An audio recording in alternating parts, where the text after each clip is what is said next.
não parar, não precipitar e não retroceder.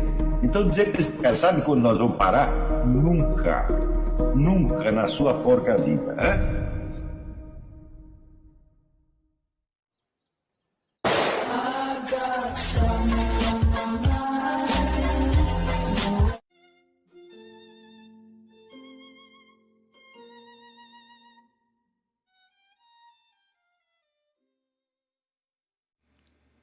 E aí pessoal, tranquilo?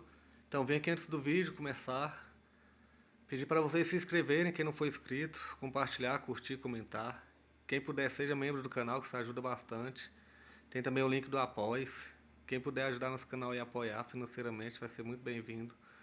Mas o mais importante é transmitir o conteúdo e os conhecimentos do professor Olavo de Carvalho para mais e mais brasileiros. Então compartilhe e ajude aí nossa causa. Muito obrigado a todos os membros, apoiadores do canal. Fico muito feliz. Tenho certeza que a gente está no caminho certo. Então fiquem com o vídeo e até mais. Valeu! Você entende por que o Bolsonaro ganhou a eleição? Embora toda a mídia estivesse contra. É simples, ninguém liga para a mídia. Isso é um fato brutal, né? É um fato que é difícil de você encaixar com os lugares comuns, com os chavões do pensamento, da linguagem política. Né? Por isso que imagina aqui, né? A mídia é o império, a mídia manda na opinião das pessoas, a mídia faz a cabeça do povo.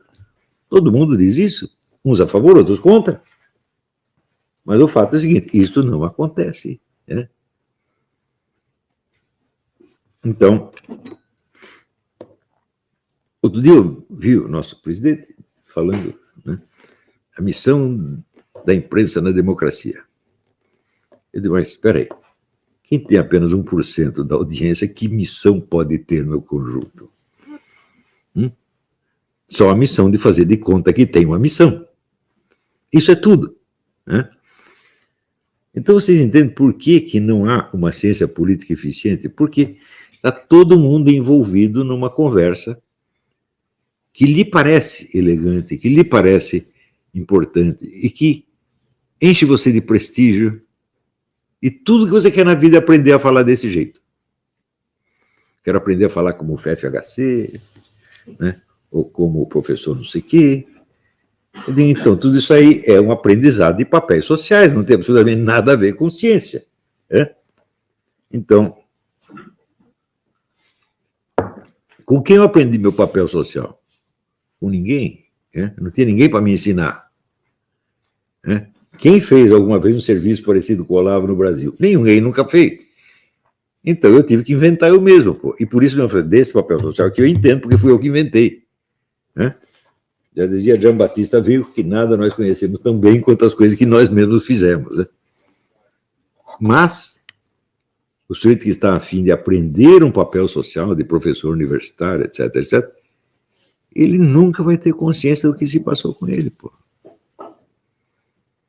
Ele não entende, por exemplo, a imitação verbal, para ele, é tudo.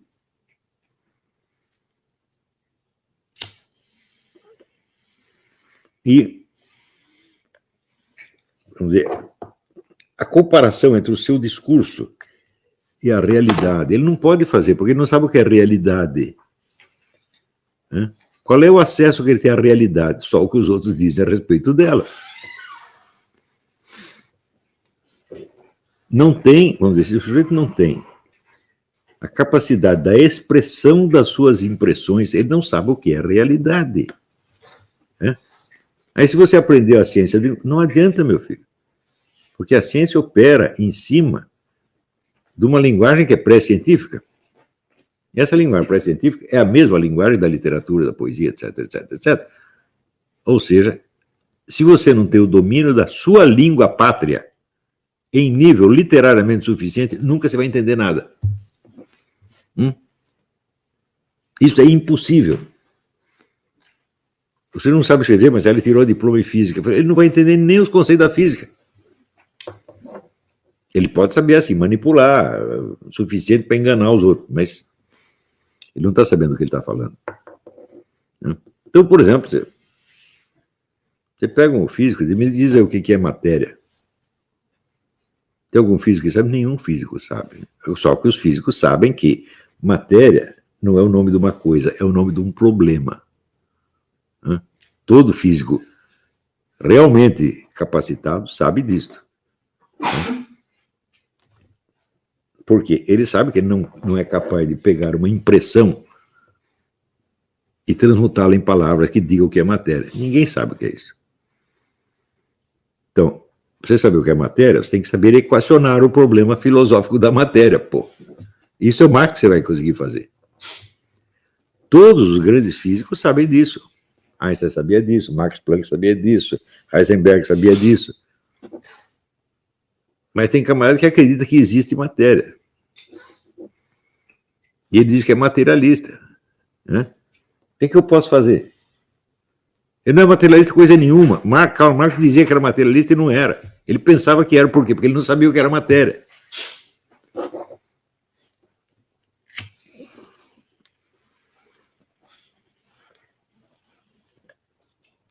Então, se você estudar a obra de Karl Marx, você vai ver que qual é o papel que a matéria desempenha ali. Nenhuma. A matéria é apenas a matéria-prima sobre a qual incide a ação humana. Então, o centro da coisa é a ação humana. E não a coitada da matéria. Por exemplo, Darwin era materialista. Ele acreditava que a matéria exerce uma influência terrível sobre os seres humanos. São processos puramente materiais, biológicos, que determinam a nossa conduta e o nosso destino. Então, esse é o materialista. Mas e Karl Marx? Ele dizia que era admirador do Darwin, mas acho que ele não entendeu Darwin. Se o centro da perspectiva é a ação humana, então o que interessa, o fator ativo é o pensamento humano e não a matéria. Então, esse é o materialista menos materialista que eu já vi. Você explica isso para um marxista, o cara fica ofendido.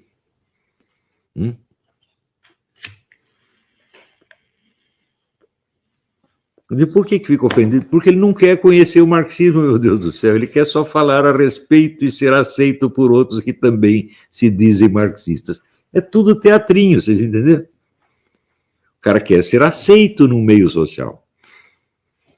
Então, presta atenção. O problema ideológico não é tanto ideológico assim. Ele é mais um problema psicológico de, vamos dizer, personalidades frágeis que precisam do apoio de um grupo no qual se reconheçam. Então, não é que o sujeito acredita naquilo. O acreditar ou não acreditar não entra em conta. Está entendendo? A quase totalidade da militância esquerdista não dá para você saber se eles acreditam ou não acreditam naquilo. O que eles realmente querem é falar igualzinho aos outros para ser aceito naquele meio. Se você espremer para saber se o nego acredita ou não, logo você vai ver que ele entra em contradição. Ou seja, ele afirma uma premissa aqui, daqui a pouco começa a raciocinar com base na premissa contrária. Então é claro que ele não acredita na primeira. Então, no entanto, existem pessoas, vamos dizer, que saem dando palpite nessa coisa, baseado na ideia de que as ideologias políticas são crenças. Em algumas pessoas é crença. Se você pegar 10 mil esquerdistas, deve ter 2 ali que estão realmente a fim de entender as coisas e acharam que aquele discurso explica. Mas são 2 ou 3, os outros não, os outros estão só imitando. Para quê? Para poder agir sobre a realidade? Não, para poder ser aceito no meio. Está entendendo? Quer dizer, e a política? Você pega o nosso Congresso inteiro. Quantos acreditam no que estão falando? Nenhum.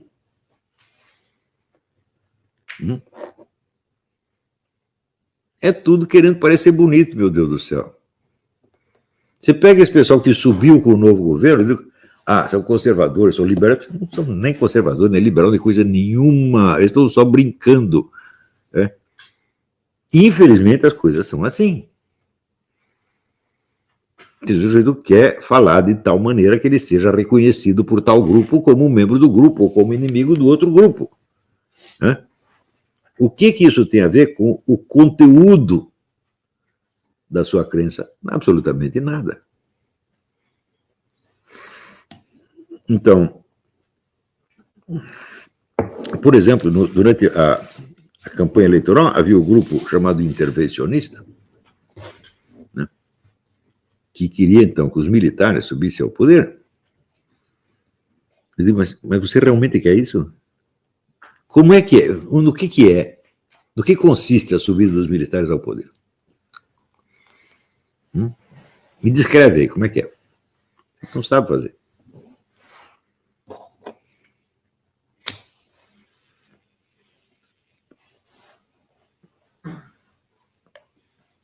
Eu já pedi, naquela época eu pedi várias vezes, me descrevam como será o golpe militar. Como é que eles vão fazer? Claro que ninguém podia dizer. Quando eu pedia isso, as pessoas começavam a argumentar em favor do golpe militar. Né? Eu digo, mas eu não fui, não perguntei os valores maravilhosos do golpe militar, eu perguntei o que é. Né? Por exemplo, eu sei que em 1964 não houve um golpe militar, houve um imenso movimento civil criado por deputados, senadores, governadores de estado, ao qual os militares aderiram no fim. Isso é que eu sei.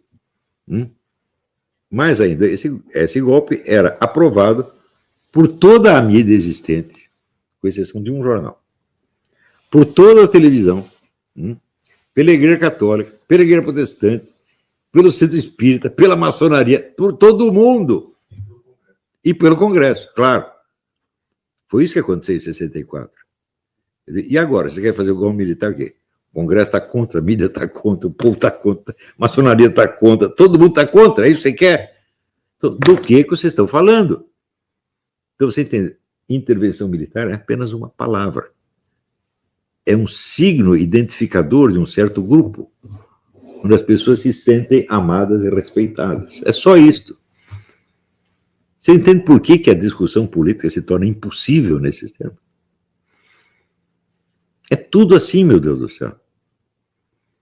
Então, você que eu estou querendo fazer mais um grupo que fazer esse tipo de besteira? Eu falo, não precisamos mais disso, gente. Quer dizer, o Brasil já entrou no mundo da fantasia faz muito tempo. Aquilo já virou um hospício, faz décadas. Olha, vai fazer 30 anos que eu li na revista, veja a estatística de que 10% da população brasileira era de doentes mentais. Aqui tem uns 3, pelo menos. Não é assim?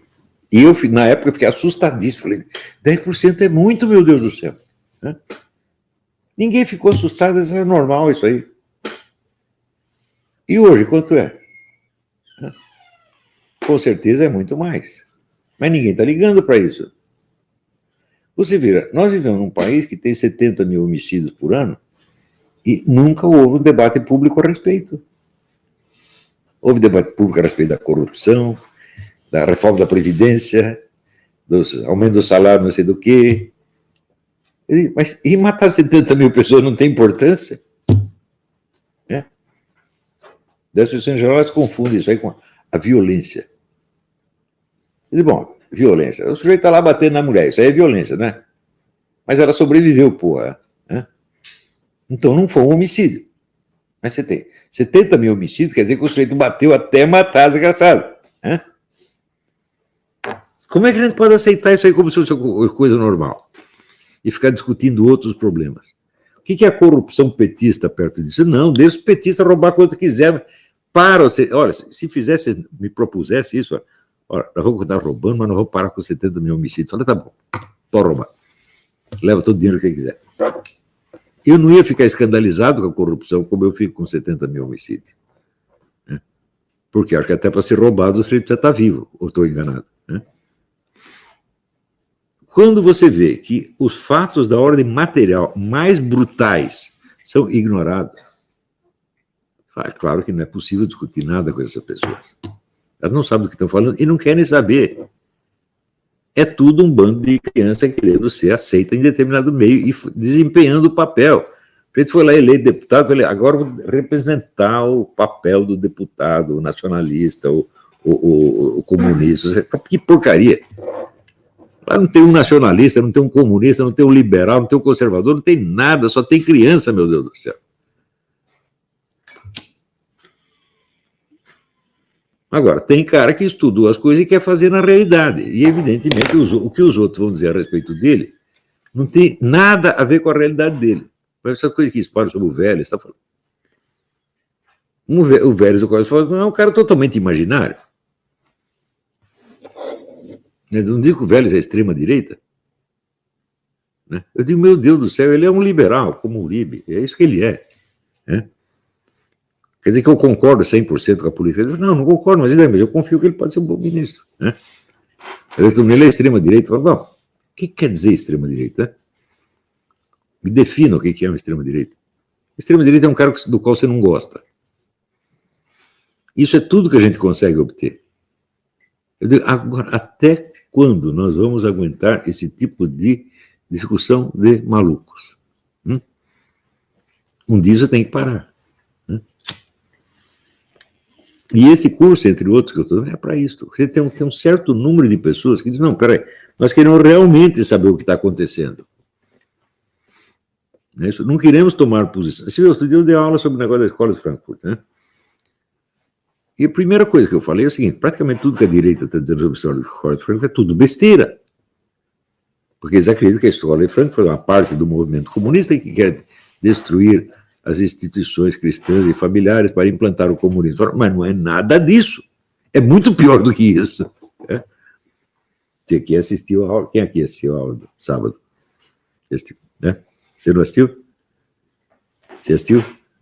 Você entendeu que o negócio é muito pior do que isso. Ele falou, isso não é comunismo, isso é demonismo, gravíssimo, pô. É? Então, o que vai sobrar do movimento comunista depois de aderir à escola? Não vai sobrar nada. Vai virar tudo drogado, maluco, tudo ser internado. É isso que eles vão fazer. Que, de fato, esse é o efeito que está tendo. E o tal do socialismo? Ninguém mais nem fala em socialismo, meu Deus do céu. A escola de Frankfurt acabou com o socialismo e criou um treco pior. Você está entendendo? Então, eles não fazem socialismo, eles transformam o capitalismo no inferno. Só que daí é um inferno durável, o capitalismo não acaba mais. Você não sabe consertar o capitalismo e não sabe acabar com ele.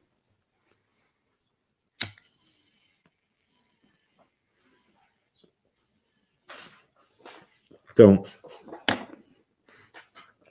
daí me disseram que tem uma moça aí que é especialista em escola de Frankfurt, tal da Sabrina, não sei do que. Não sabe nada. Eu não sei se só para o quê? O ambiente preferencial da escola de Frankfurt, acho que todo mundo sabe aqui, né? O que tem? É a universidade, a mídia, é uma fábrica de lumpen. Claro. Então, a escola de Frankfurt, ela é a seguinte, ela tenta ser Deus. Destruir o mundo para o mundo chegar à perfeição da razão universal absoluta. É claro, são todos loucos, você não entendeu ainda, mas muito louco demais. Karl Marx, perto disso, Lenin era um primor de sanidade perto disso. Então, e o pessoal da direita acreditando que eles estão favorecendo o comunismo. Eles acabaram com o comunismo, você não entendeu ainda, não? Eles são anticomunistas porque eles são contra o ser humano, entendeu? Se você é comunista ou reacionário, para eles pouco importa, tem que afundar tudo. Agora, para o sujeito que ele tem a ideologia de direita, ele vai achar que a ideologia de esquerda é o suprassumo do demonismo que existe. Eu falo, mas você acha que o demônio acredita nessa porcaria de comunismo? Né? O demônio tem alguma elegância, pelo menos, né? Então, dá um toquezinho. Então, olha, o básico desta lição é o seguinte. O conceito que você não consegue trazer de volta, você tira ele da esfera verbal onde você está ouvindo, ele vem com um certo prestígio social e é usado em discussões como um valor, seja um valor político, seja um valor cultural, etc. Você tem que puxar ele dali até encontrar os fatores reais, concretos, visíveis, sensíveis a que ele corresponde. Senão, você não sabe do que está falando. Não é isso? Bom, se nós temos, então, a noção de que a política é o estudo do poder, ela não é de qualquer poder, porque nós já vimos que o poder está presente em todas as relações humanas. Então não estamos falando disso. Nós estamos falando do poder exercido por um ser humano sobre outros seres humanos, idealmente todos que estejam ao alcance dele. Isso é importantíssimo. Então, por exemplo, um pai que exerce a sua autoridade sobre a sua família, ele não está fazendo política. Quer dizer, o círculo de irradiação do poder dele é muito limitado. Né? Um empresário que manda lá nos seus empregados, ele não está fazendo política. Agora, se nós perguntarmos assim, qual é o círculo de seres humanos sobre o qual o poder político deseja se irradiar? Em princípio, a humanidade inteira. É natural que o propugnador de uma política não aceite nenhuma política que se oponha a ela. Não aceite em lugar nenhum. Ele pode, por exemplo, se conformar. Bom, eu não tenho como mudar a política da Zâmbia, então vai ficar assim. Mas que ele vai achar isso bom, ele não vai. Então, toda política tem o impulso de se impor a todos os seres humanos que estejam ao seu alcance. Tipo, mas não existe política limitada? Por exemplo, tem aqui uma tribo de índio. Né? Tem. Né? O pajé e o cacique não conhecem ninguém fora da tribo, então eles mandam a tribo inteira. Se eles prendem o membro da outra tribo, o que eles fazem com ele? Deixa ele viver do jeito dele porque ele está da outra tribo? Não, ou eles lhe impõem a este prisioneiro as regras da tribo, ou elas o matam. Não é isso? Se chega lá um branco, chegou um alemão no meio da tribo, o que os índios vão fazer com o alemão? O que fizeram com Hans Staden? Então, mesmo o poder político de uma tribo é, em princípio, universal. Na realidade prática, ele não é universal. Ele aceita a sua limitação como um fato, mas não como um valor. Então, podemos finalmente temos uma definição de política. É a busca de um poder universal. Dentro, é claro, das limitações existentes, né, que são aceitas como uma espécie de fatalidade. Isso. Como, por exemplo, o Império Mongol, ele não reconhecia nenhum outro império. Eram todos ilegítimos, só ele era legítimo. Ele conseguiu dobrar os outros? Não conseguiu. Mas ele nunca concordou que eles tinham o direito de existir. Para ele, todos os outros impérios eram apenas regiões rebeladas, no qual ele teria que impor a ordem mais cedo, mais dia, menos dia. Mas espera aí. Mas o Império Muçulmano não é a mesma coisa? Os califas não eram a mesma coisa? Nós aceitamos que existem outras pessoas, até que esse aqui é cristão, aquele é budista, e nós, infelizmente, não podemos fazer nada para mudar a cabeça deles, mas que deveríamos fazer, deveríamos. Né? Então, para o califado muçulmano, só a lei muçulmana é legítima, todas as outras são ilegítimas. Não é isso? Então,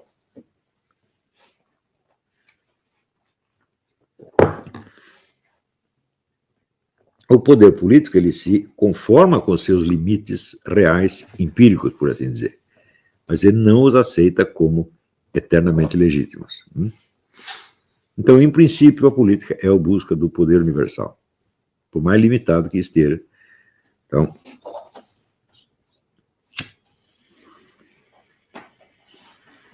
quando eu digo universal, não estou falando materialmente universal, estou dizendo valorativamente. E cada política só aceita a si mesma como política legítima. Então, a existência de uma outra política é um erro. Um erro contra o qual, na maior parte dos casos, não se pode fazer nada, mas nem por isso deixa de ser erro. Então, por exemplo, quando Stalin decreta que vai ter o comunismo num só país, quer dizer que ele ia deixar o resto de ser capitalista? Não, é um só país porque nós não conseguimos invadir os outros. Mas quando der, nós vamos lá.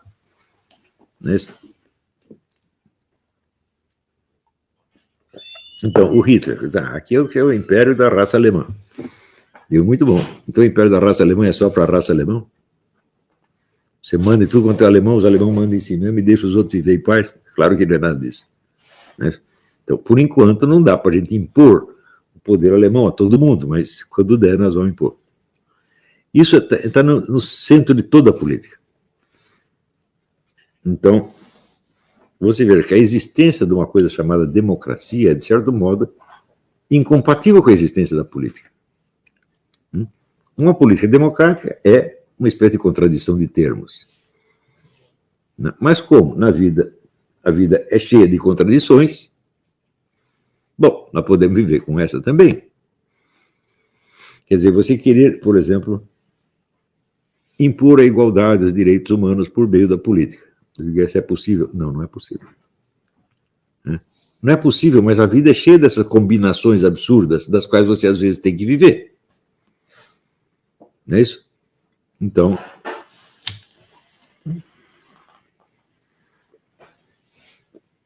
por exemplo, o sujeito pobretão que casa com a mulher milionária e acha que vai mandar nela. Ou ele pode até tentar. Pode ser que num caso em 1000 ele consiga. Não é totalmente impossível, mas é bastante improvável. Então, do mesmo modo, vamos dizer, a política como instrumento da liberdade é uma contradição. Porque ela consiste basicamente em imposição. Aquilo que é, como é que se diz, que pode ser discutido e que tem um acordo, não é política. Pode ser comércio, pode ser intercâmbio cultural, pode ser qualquer outra coisa. Política não é. Então, Carl Schmitt, ele tinha razão, tinha 100% de razão ao dizer que a política é aquele domínio da realidade onde nenhum acordo racional é possível. Então, portanto, você tem que ajuntar os mais fortes contra os mais fracos. Fim de papo. Isso é verdade. Você pode pegar, ver, isso é verdade na Alemanha nazista e é verdade na melhor democracia do mundo. Todas são assim. Claro que nem sempre isso é igualmente dolorido. Você não vai dizer que você viver na Suíça é tão ruim quanto você viver na Alemanha nazista. Definitivamente não é. Mas a base da política é a mesma, é a imposição universal. Então, também o que os caras decidem impor nem sempre é igualmente ruim. É isso, mas o poder que não se impõe, ele não é um poder, meu Deus do céu. Se você pensar assim, tem... O que o governante pode fazer contra você? Não pode fazer nada, então ele não é o governante. Então, se nós vemos quais são os meios de poder, os meios de ação, é isso que nós vamos usar na aula de amanhã. Mas por hoje deu para entender até onde chegamos? Então é isso. Tem pergunta? Sim. Sim. Na questão da política, eu escrevi aqui alguns princípios que você está falando, tem que ver com o impulso político das pessoas, o alcance que isso tem. Você pode falar de territorialidade, não? O alcance que pode ter uma pessoa na política, também o pensamento político, a temporalidade, se isso, mientras a pessoa tem a vida ou tem a transcendência, e também a capacidade de relacionar-se, né? Tudo isso, poderia eu falar que são como variáveis que não pode ter para fazer uma avaliação do fenômeno político, né? Eu estou achando aqui, por experiência que tenho vivendo pela nossa luta, eu chamo a atenção da questão de que a política não pode ser um instrumento para a liberdade, né? Mas a construção de esforços de pessoas que têm todas essas variáveis em conjunto para o logro de um só objetivo, que é a liberdade, tirar a opressão de um grupo de pessoas que não permitem a existência livre de outro grupo. Esse intento, esse impulso de liberdade, não é uma ação política? É uma ação política no sentido atual da palavra. Mas, na verdade, toda defesa da liberdade é uma restrição da ação política. Quer dizer, a ação política é baseada sempre no poder, a ação de quem tem o poder de agir. Então, sempre existem grupos ou pessoas ou instituições que têm o poder de agir. Muito bem. a preservação da liberdade depende da restrição dessas ações. Quer dizer, depende de não permitir que a política interfira em certas áreas. Mas hoje em dia a política interfere em tudo. Quer dizer, até relações domésticas, relações de marido e mulher, pai e filho, amigo e amiga, a política entrou em tudo. Quer dizer que essa expansão legislativa, quer dizer, o poder... Eu sempre considerei que a existência de um poder legislativo permanente é a grande ameaça à liberdade. Porque são centenas de pessoas que são pagas para ficar o tempo todo dizendo o que os outros podem ou não podem fazer. Não é isso? E elas não param de fazer isso. Você viu o sujeito, aquele advogado que juntou a legislação tributária brasileira e dá uma pilha dessa altura. Assim, né? Então, aquele princípio de que ninguém pode alegar o desconhecimento da lei já não vigora mais, porque ninguém pode alegar o conhecimento da lei. Ninguém pode conhecer essa lei. Então, você está sujeito a 1000 leis que você não pode conhecer. Isso é fundamental. E isso é um traço universal da política hoje em dia. E as pessoas não perceberam. Elas chamam tudo isso de democracia. São loucas. Né? Então, hoje o Poder Legislativo, federal, estadual, municipal, distrital, pode legislar sobre qualquer coisa que ele bem entenda. E o pessoal pensa, a democracia é o império da lei, fala, vocês estão loucos? É? Por que existe liberdade de imprensa nos Estados Unidos? Porque o primeiro Congresso decidiu o seguinte: este Congresso não legislará sobre a liberdade de imprensa. É por isso que existe a liberdade de imprensa. E se legislasse, ela já teria acabado. Quer dizer, você vê, os fundadores dos Estados Unidos eram homens notavelmente sábios. Eu acho que eles entendiam melhor a natureza da política do que os políticos de hoje e os cientistas sociais, etc, etc. Quer dizer, o poder legislativo que se abstém de legislar é um poder benéfico. Ele é humano. Agora, se você pega a legislação tributária de qualquer país, ela é impossível de alguém conhecer. Impossível. Ninguém conhece tudo aquilo e todo mundo está sujeito a tudo aquilo. Ou seja, você pode estar fora da lei a qualquer momento por coisas que você não tem a menor ideia de ter feito. Isso é uma situação universal, né? E o pessoal ainda tem a cara de pau de dizer que a democracia se impôs no mundo inteiro hoje. Como democracia? Vocês simplesmente estão chamando de democracia coisa que em outras épocas se chamariam de ditadura. Não é isso? Então, tenho alguma pretensão de mudar isso? Não tenho nenhuma, não tenho o menor poder para mudar isso, mas tem coisas que nós não podemos mudar, mas nós não podemos ser obrigados a não ver. Né? Então eu estou dizendo isso, não, democracia não existe mais, isso é mentira. Né? Acabou a democracia. Eles estão dando o mesmo nome a outras coisas. Eu acho que democracia tinha, assim, quando fundaram os Estados Unidos, tinha uma bela democracia aqui. Quando foi depois da Guerra Civil, já não sei mais. Porque daí já começou a haver, vamos dizer, proliferação de leis para tudo quanto é lado.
Chegamos a mais um final de uma aula, de um vídeo.